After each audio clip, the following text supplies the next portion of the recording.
ariko we mujye mubona ukuntu buriya jata ari igikenya kutubwo ariko ubona ukuntu ajya ajyana abantu mu ijuru de ni ukugenda fakasi ni mu ijuru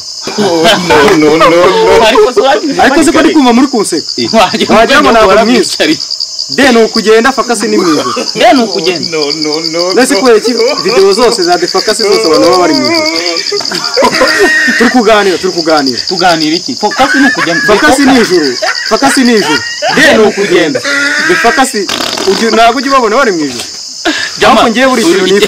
nifuza nanjye kujya muri fakasi uzajye muri focus nyine ndijamara ko ndi kubona muri kibona ko muri kuseka mwana iki kijambo nyamara nibyo mwana de ni ukugenda fakasi ni mwijuru ahubwo waretse tukazajya muri fakasi mwana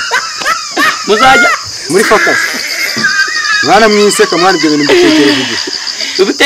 mbitekereje igihe ngomba kuzajya muri fakasi nka bajanti ariko ujye ubona uburyo janta ajyana abanyagiso muri fakasi bunyagisa ari mwijuru yagezeho kera aho ubu ngubu bari gutumiza inzu yasize n'ibintu byose yasize n'umuryango ari hafi kuwujyana naho se papa sava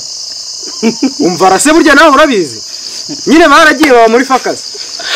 baseka gutyo unabizi aya mwana mwiseka